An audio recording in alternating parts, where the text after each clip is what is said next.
Welcome, Japanese woodblock print collectors and enthusiasts.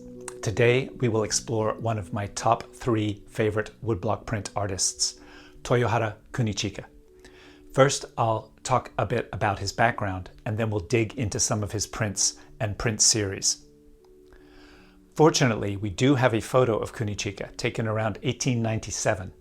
His older brother opened a photography business and Kunichika worked in the store, so this was probably taken when he was about 62 years old. The artist who became known as Toyohara Kunichika was born in 1835 and named Yasohachi.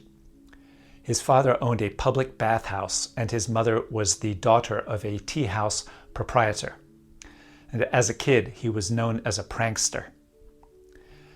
At age 10, he was apprenticed to a thread and yarn store, but he preferred painting and sketching, so at 11, he started designing Japanese lampshades called andon. It's a little hard to see here, but this print shows various types of andon lampshades. When he was 12, his older brother opened a raised picture shop. I'm not exactly sure what a raised picture shop is, but Yasohachi drew illustrations for him. Also around this time, he began to study with Toyohara Chikunobu, not to be confused with Kunichika's student, who was also named Toyohara Chikunobu. This guy was Ichiosai Chikunobu. Yasoichi designed actor portraits for hago-ita. A hago-ita is a paddle used in a game like badminton. Here in this print by Chikunobu, you can see the girl holding one in her right hand. In the following year, he became an apprentice in the studio of Utagawa Kunisada, the most famous woodblock printmaker in Edo. By 1854, he had taken the name Kunichika, a combination of the names of his 2 teachers, Toyohara Chikanobu and Utagawa Kunisada. Kunichika was described as being well-mannered and having a friendly and sincere personality. He had a reputation for a beautiful singing voice and being a good dancer.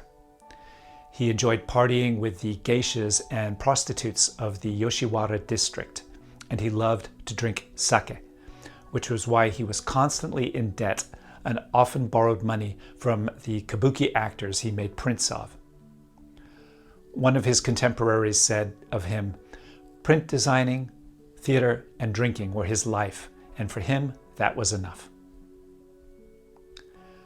In 1861, Kunichika married his first wife, Ohana, and in that same year had a daughter. Unfortunately, the marriage didn't last long since he was often out playing with courtesans. At this time in Japan, mid to late 1800s, the influence of the West was transforming Japan. It was the era of modernization. But while many artists were depicting these modernizations in their work, such as Western fashions, trains, brick buildings, Kunichika stuck to the traditional Utagawa school design themes and conventions, such as elongated faces, 3/4 views of his subjects, and exaggerated facial expressions. Here is an example of that in this collaborative series he did with Yoshitoshi. You can see that Yoshitoshi has adopted a more Western, realistic style, but Kunichika sticks to traditional Utagawa conventions. And on that note, let's jump into some prints. I'm not going to go chronologically.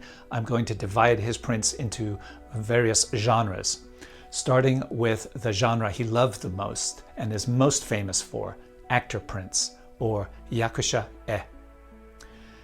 It helps to think of actor prints like movie posters, but instead of movies, we're talking kabuki plays. The prints featured the key actors, the most popular plays, and the most exciting scenes in the play. His prints documented the roles assumed by all the leading actors of the day, but especially the 3 greatest performers of the Meiji era, Ichikawa Danjuro IX, Onoe Kikugoro V, and Ichikawa Sadanji I. This group of actors was also known as the Dan Kiku-sa. Kunichika immersed himself in the kabuki theater. He had an intimate knowledge of every aspect of the theater. He knew all the Kabuki plays, the writers, the actors, and their performance styles. He made sketches of the actors before, during, and after performances, and at rehearsals. He was described by the actor Matsusuke IV as assuming the mien of a great artist, silent and intense.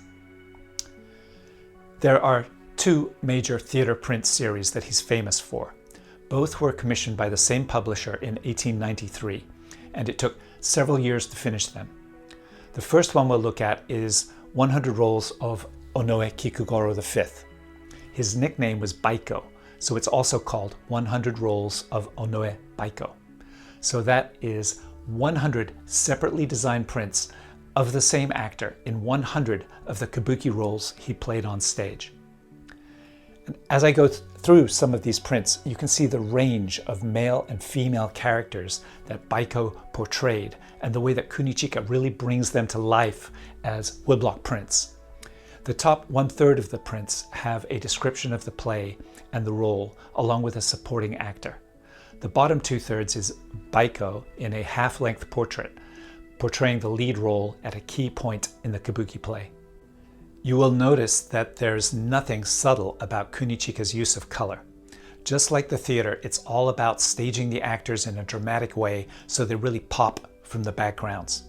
He used the brightest and most vibrant inks he could find, including a bright red made from a chemical compound, also known as aniline red.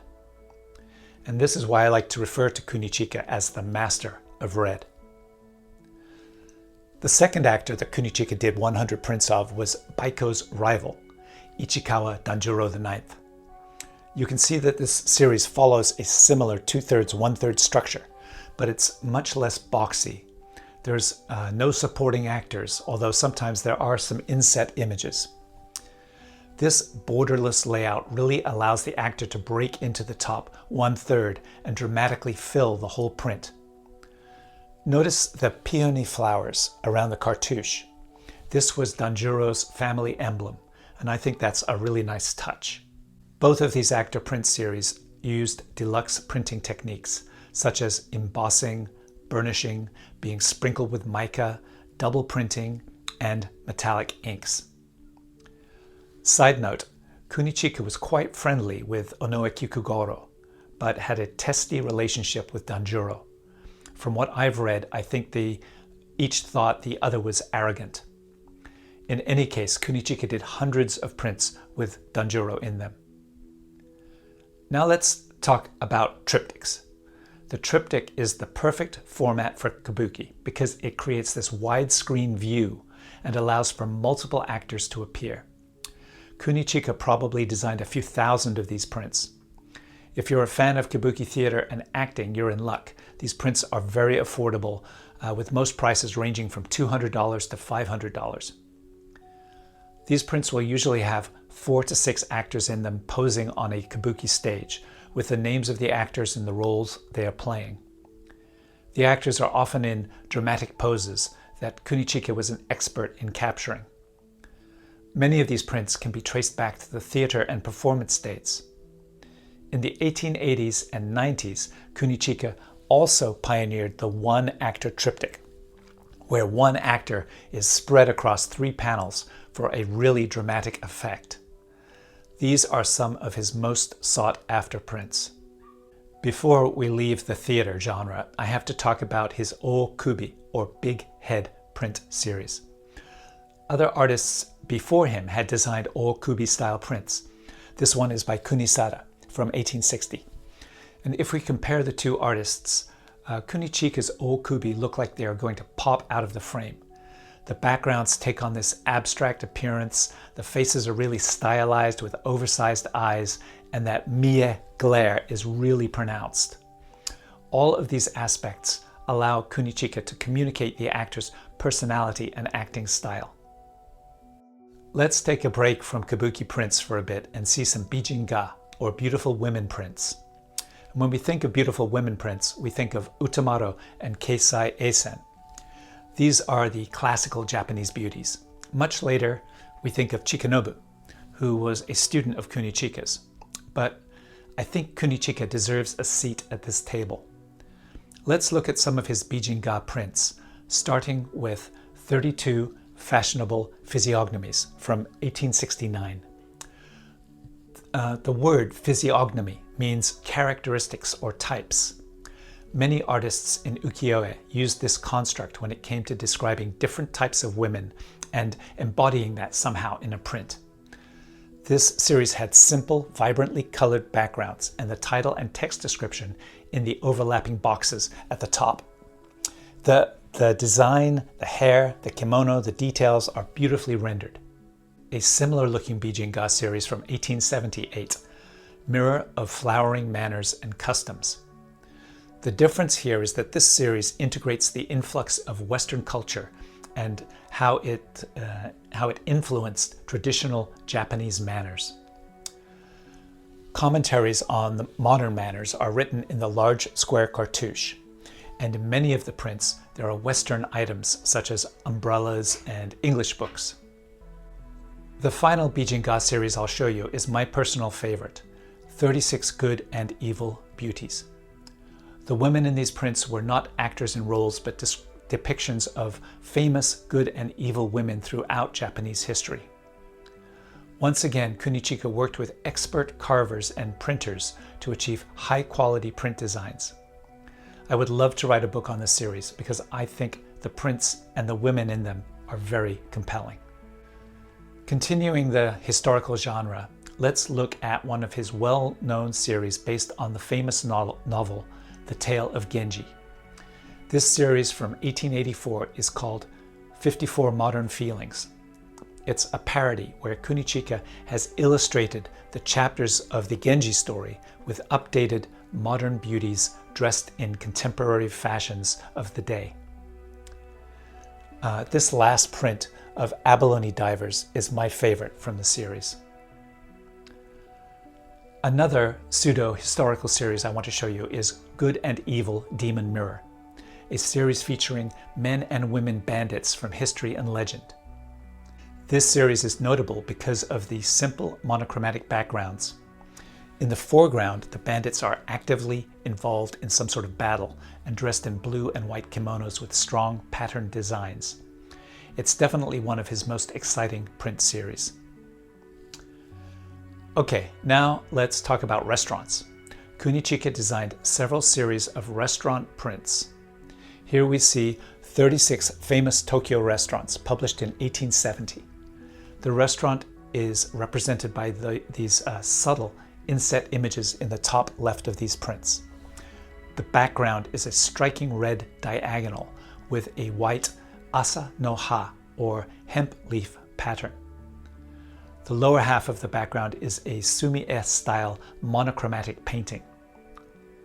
The focus in the foreground is on the geisha or entertainer, and these were illustrations of real people that were associated with the restaurant in some way. And although the women's faces are quite stylized, the detail in the kimonos and the other elements make the prints quite interesting. The other restaurant series I love is 36 Famous Modern Restaurants, published in 1877. These prints were beautifully done and served as advertisements for the trendiest restaurants in Edo. They also pictured the real restaurant customers and the entertainers that worked there. This series demonstrates Kunichika's understanding and ability to render complex perspective. And that's used on the richly detailed interior and exterior scenes.